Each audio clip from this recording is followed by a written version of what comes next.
fighting hate crimes and fighting oppression and all forms of exploitation in our community is something that I've done for 30 years.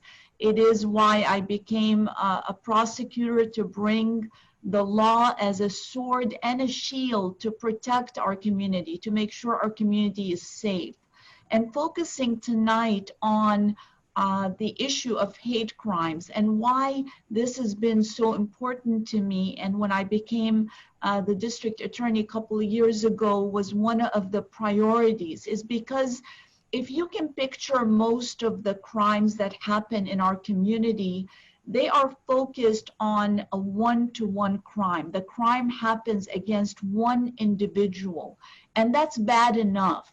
But when it comes to hate crimes, that crime is not just being committed against the individual, it leaves a ripple effect to everyone that is connected with that individual by the fact that they share the same ethnicity, the same country of origin, the same race, the same religion, the same sexual orientation or disability. And it is those categories that are more protected under the law, because we know historically, sadly, that we see those things bringing out some of the worst in humanity in terms of crimes and exploitation and violence and the kinds of things that make the whole community that shares those aspects feel unsafe, feel on edge, feel that they're not welcome, they don't belong, that the inclusion that they felt before as part of our community is not being provided to them. And so this is why this forum is really important, because it's a two-way responsibility. It's our responsibility to bring attention and prioritize it. But it's also the responsibility of the community to tell us what is going on. It is proactive. It sends that strong message that we're united here in San Diego, and that we're not gonna let these influences and people who want to just blame someone when things go badly, whether it's you have a virus or an economic downturn, those are the things that we see bring about hateful crimes, because people are looking for someone to blame. And oftentimes through complete ignorance and racism and xenophobia and other forms of complete idiocy, they want to blame someone, and they find someone to blame, a scapegoat. And that's just not going to be tolerated. Fortunately, in San Diego, we have not seen the high numbers of that, but we want to make sure that we don't see them and that we're proactive. So I'm very excited to announce that we listen to you, and we feel honored at the DA's office that you trust us and that we're trusted, and that when there is a problem, we see people reaching out to us and saying, we know that as a DA's office, you are connected with every law enforcement agency in the county and with other prosecutor agencies, the U.S. Attorney, the city attorney.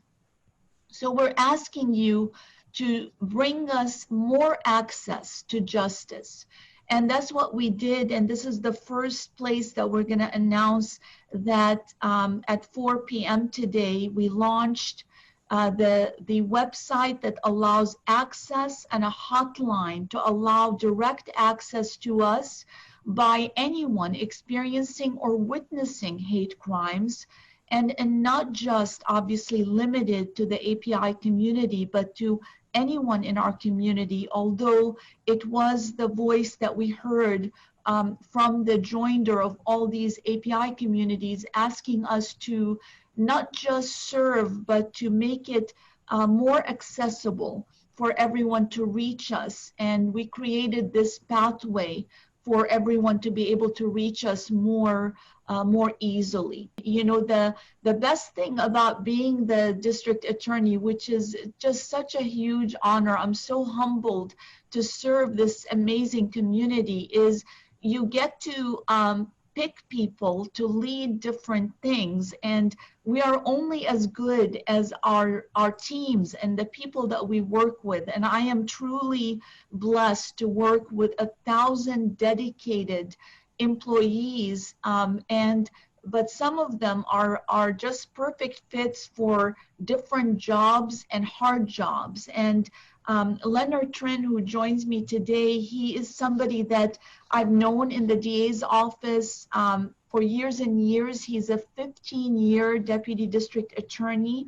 And because of his skills in really understanding victimization and really being able to respect and connect with everyone in the community, his trial abilities, trying some of the most serious child abuse and murder and other serious cases.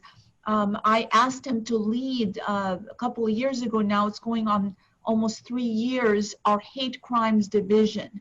And Leonard Trihn leads that division, and he's going to hopefully give the participants here a little more insight about what is a hate crime, how do we handle it, and how to directly reach out to us and to law enforcement so that we can take action. Because I can assure you we're going to take action. With Leonard's leadership, we have tripled our hate crimes prosecutions. We have brought justice to many, many victims of hate crimes. It's something that we just don't tolerate, and we need to hold people accountable, because that sends the strongest message. We're not about words, but about action, and that's what our hate crimes team does. So Leonard, I'm gonna throw it over to you if that's okay, Jason. So Summer asked me to talk a little bit about what constitutes a hate crime in California. And California, we're lucky to have some of the toughest hate crimes laws in the country. There are 4 states that don't have hate crimes laws: Wyoming, Arkansas, Georgia, and South Carolina. Of course, our partners in the federal prosecutor's office have federal hate crimes laws as well. But I want to talk a little bit about what constitutes a hate crime in California so that we all can kind of understand when we see a hate crime as opposed to a hate incident. So in California, a hate crime is defined as a criminal act that's committed in whole or in part because of a bias against the victim's actual or perceived disability. And when I say disability, it can be a physical disability, it can be a mental disability, it can be a permanent or a temporary disability. The next characteristic is gender, and that includes gender identity as well in California. The third, nationality, race, or ethnicity, religion, sexual orientation, or association with any of the above. And what that basically means is if you are doing work on behalf of an organization, let's say, that deals with sexual orientation, or you're hanging out with a group that happens to be a minority and you're targeted because of your association with that group, California's hate crimes laws protect you, and we can file that as a hate crime. So I want to break down the different components of what I just talked about. And the first thing I want to talk about is criminal act. We all know the First Amendment says that Congress shall not make any law abridging the freedom of speech, and that applies to the states, including California, through the 14th Amendment. And the First Amendment guarantees us all the right to freedom of speech. Unfortunately, that does include hate speech. You're allowed to say things, use racist, racial slurs, say things that express your opinions or your viewpoints, and that's protected under the First Amendment. You're allowed to say those things. But where the First Amendment stops protecting you is if you threaten violence at a specific person or group, and you have the apparent ability to carry out that threat. So that's the threshold where hate speech potentially could be converted into a hate crime if you threaten violence at a specific person or group and you have the ability to carry out that threat. So going back to our definition of a hate crime, the next component of the hate crime law is in whole or in part, motivating that criminal act.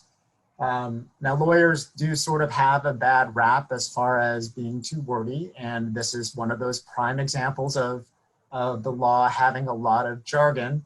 In whole or in part seems like it's pretty straightforward, but when we go and we argue these cases to a jury, we like to muck it up with multiple definitions. So one of the other definitions for in whole or in part is substantial, which makes it seem like a little bit higher of a threshold than in whole or in part. It seems substantial, but it's a little bit different. And when we argue these cases to a jury and we talk about substantial, of course, we have to then define what substantial means. And the third definition for what's required as far as motivation for hate crimes laws is that it has to be more than remote or trivial. So you take those three different definitions for how much motivation you need. I like to use the more than remote or trivial because that is, to me, the lowest threshold that's defined under the law, and that's what I argue to juries. So going back to, again, our baseline definition of what a hate crime is, we move to bias. Bias is important to remember because you can be a part of minority group, but if it just happens to be that you were picked because you were in the wrong place at the wrong time and there's no evidence of bias, that by itself doesn't necessarily make it a hate crime. I can give you kind of an example of it. Back when I was in family protection, there was a case where the defendant was picking on disabled people to victimize. And the reason why this person picked on disabled people to victimize them was because they thought that they could get away with it. It made it easier for them to hide their identity. They thought that these witnesses weren't reliable. These victims weren't reliable witnesses. And so that's who they targeted as their victims. But there was no evidence that the defendant had a bias against disabled people. And so that didn't fall within the category of hate crimes because there wasn't that evidence of a bias. They just thought, I'm gonna pick these people because I can get away with it a little bit easier. So how do we develop evidence of bias? How do we prove bias to a jury? One of the first things that we always look at is statements that the defendant makes before, during, and after the crime. I like to look at those three distinct phases of time because if it appears that they're making statements that are racially, that demonstrate racial bias or a bias against sexual orientation or religion, and they're repeating it in different phases of time, that tends to bolster the argument that it's bias-based and not non-biased related. Second, complete absence of any other motivation for the crime. That tends to lead me to believe that if there's no other reason or explanation for why that crime is committed, that might be bias related. Prior contacts with law enforcement demonstrating bias. You would be surprised at how many times I have had cases where I look into the defendant's prior history and I see that they've made similar race-based comments or religious-based comments that demonstrate their bias. And so we can go back and look at those things and help us develop evidence that shows that the crime that they're currently committing is a hate crime. Social media. You know, there's nothing that's private anymore. If you post something on social media, it's out there for the world to see. And sometimes we've made hate crimes cases based on things that we find on people's social media. The thing about bias-related crimes is, generally speaking, people who are biased want other people to know about their biases. And so they'll post things on Facebook or Twitter, and we have become pretty good at looking at those sources to develop evidence of bias. Other electronic evidence.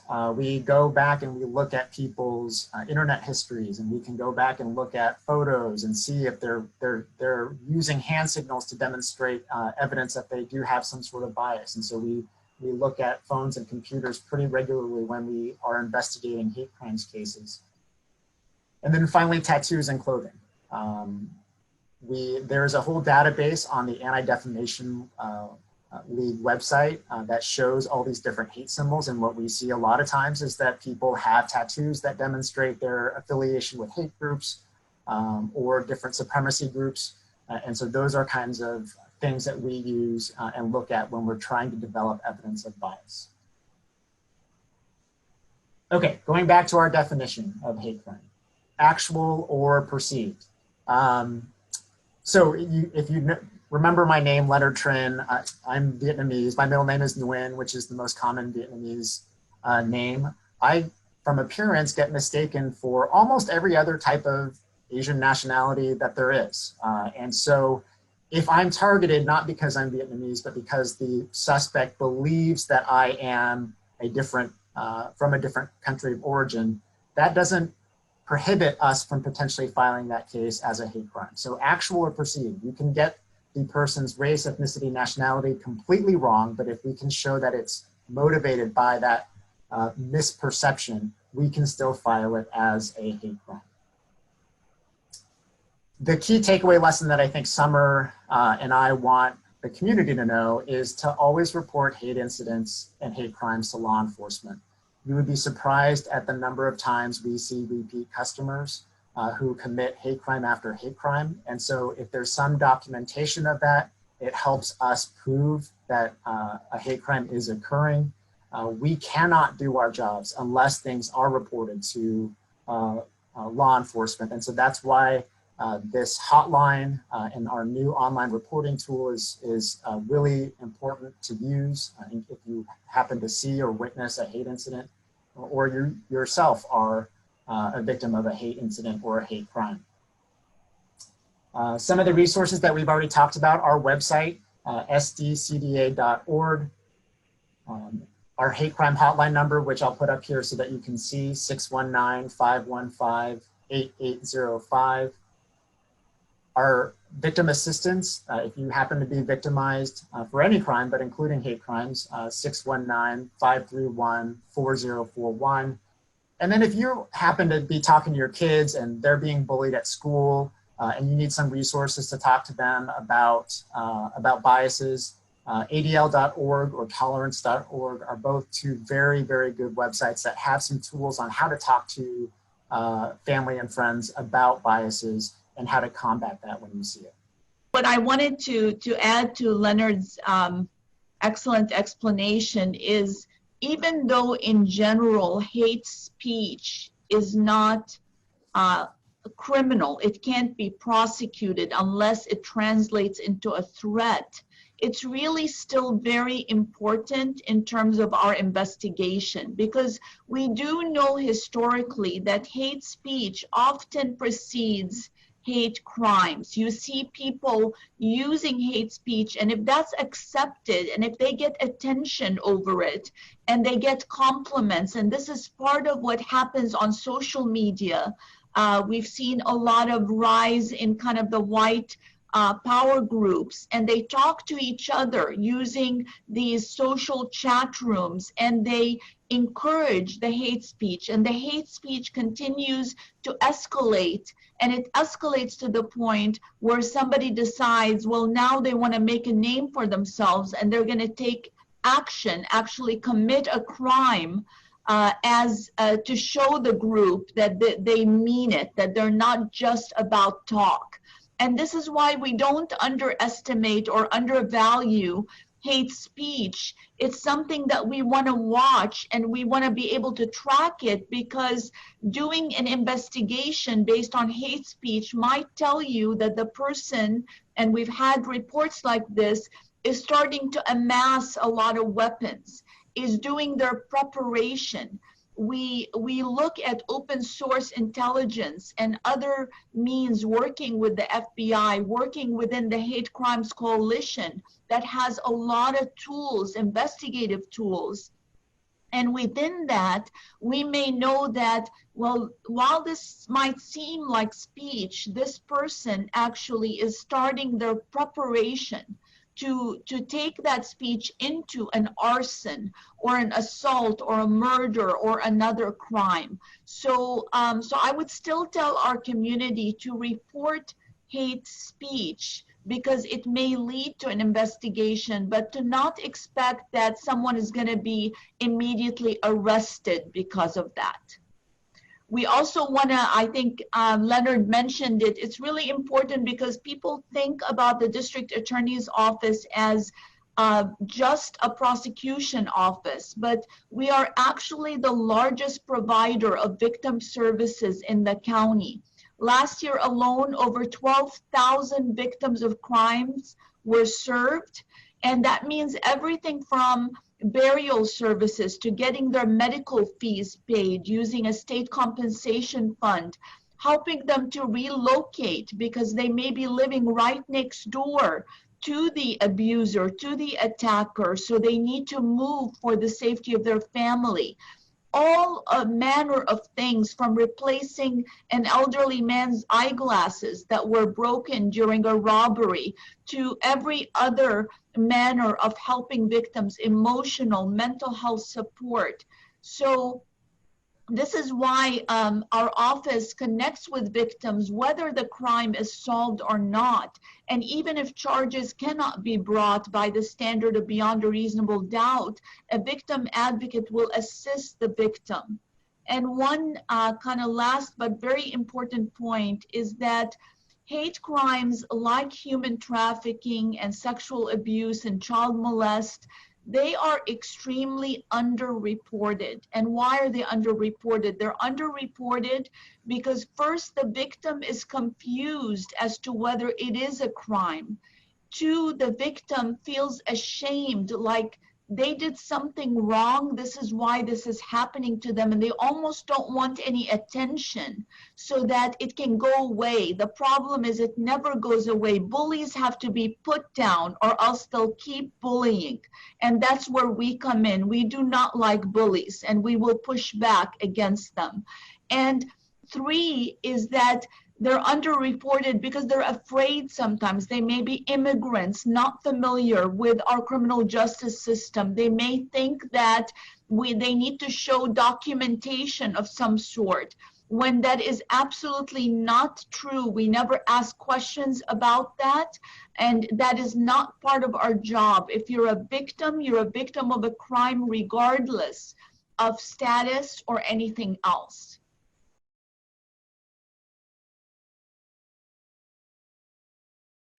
In these unprecedented times, AAPI communities have been unjustly targeted due to COVID-19. If a person is believed to be a victim of a hate crime, how do they report it? And is the response to reporting hate crimes jurisdictional? And is it swift? If you're in imminent danger of harm, you can always call 911, and the case will get reported to the law enforcement agency where the crime is occurring or where you are. If it's a non-emergency, like you walk out and you see that your car has been vandalized with hate speech or something like that, you can just call your local law enforcement agency. But it's always, like Summer said, it's always really important to report. Even if you think, oh, it's just a little bit of damage to my car, I can take care of it myself. That person might have victimized multiple people in your neighborhood. And until we get all the information, we really do need that to help establish that a hate crime is occurring and has occurred. And so that we can help hopefully prosecute that case. We do have the hotline that's set up as well. So if you observe hate incidents or hate speech or even hate crimes, you can report that to our website or to our hotline, and we will make sure that we work with our law enforcement partners so that they're appropriately notified and investigate the case.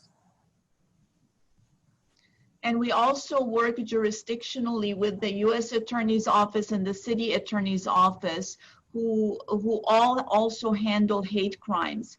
And most of the hate crimes cases that happen are handled by our office, the District Attorney's Office, but we know that it is also a priority and important to the U.S. Attorney and the City Attorney, and we work in collaboration with both agencies and our police departments.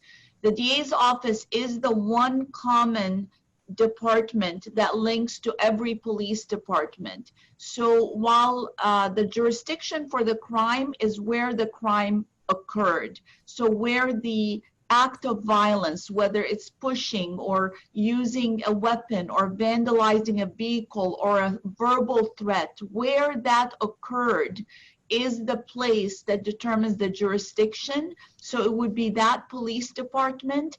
The DA's office covers the entire county. So you'll only be dealing with the DA's office, whether it happens in San Diego, in El Cajon, Chula Vista, La Mesa, or wherever in our county. Is the hotline for any type of hate crime or just API? The hotline is for any type of hate crime. All hate crimes are something that we don't tolerate, and the law protects everyone from hate crimes.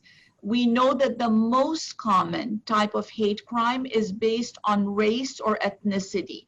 50% of the hate crimes that we handle are based on that category. Leonard shared with you the different categories, but the race ethnicity one is the most common. The second most common flip-flops between the sexual orientation and the religion. So they take number 2 place or number 3 place. And we know that the most common form of hate is hate against a Black male. That is still the most common form of report that we get. The second or the third is the sexual orientation of a male, a gay male. And the third, and sometimes it's second, is someone who is of a Jewish religion. So those are the most common, but we are seeing an increase, sadly, around the country of hate related to Pan-Asian Americans, Asian Americans, and the like since the COVID-19 health epidemic. What do you do if you witness a hate crime, a hate incident or hate crime in that case? Well, the best thing to do is, unless there is an immediate threat to that person, is to keep a safe distance and not confront, but rather make observations. Try to take as much information as possible. What car did they go into? What's the license plate? What is their description? Take exact notes when your memory is fresh as to what words were actually used, because words make a difference. Sometimes the words are such that we can establish a crime of making a criminal threat, which is a serious felony crime, as opposed to just speech that is something we all hate, but we can't take action legally on. So make your observations, and then if it is not a 911, if there isn't an assault or something going on, then you can report to either the police agency or to our hotline, or to both.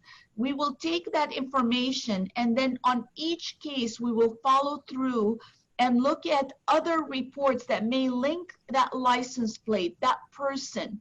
Maybe that person is more than it appears. They've just made a comment at this time, but they're actually preparing to take actual hateful criminal action against Asian Americans. Is there a statute of limitations on hate crimes? For example, how far back you could report something that happened? So if it's a misdemeanor, it's 1 year.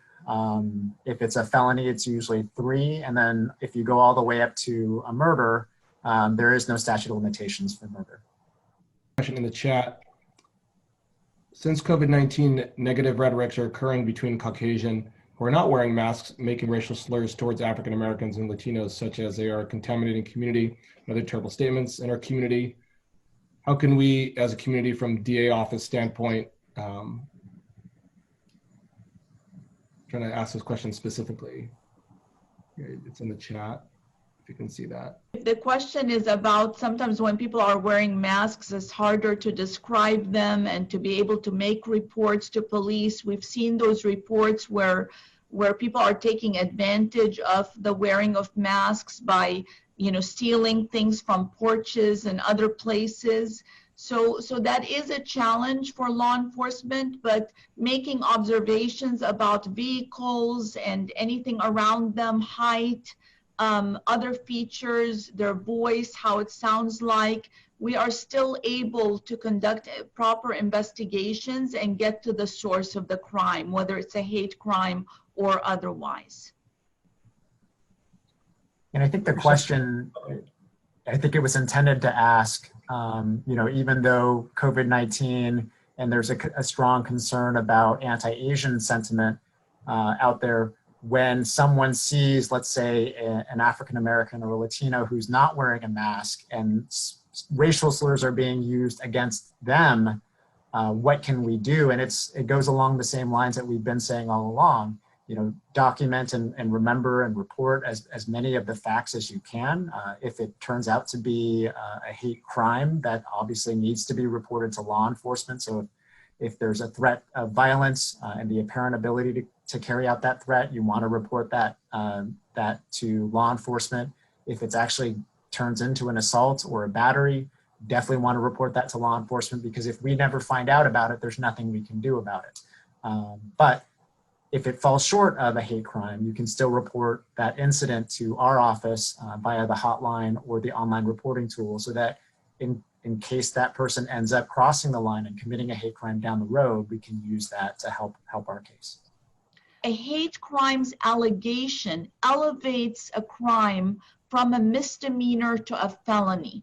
So you can push somebody without creating a lot of great bodily injury, but because it was motivated by hate, it brings it into a higher category of crime, and it provides for more consequences and more punishment. And that's why putting the whole kind of cookie trail of all of the different pieces of evidence help us build a case.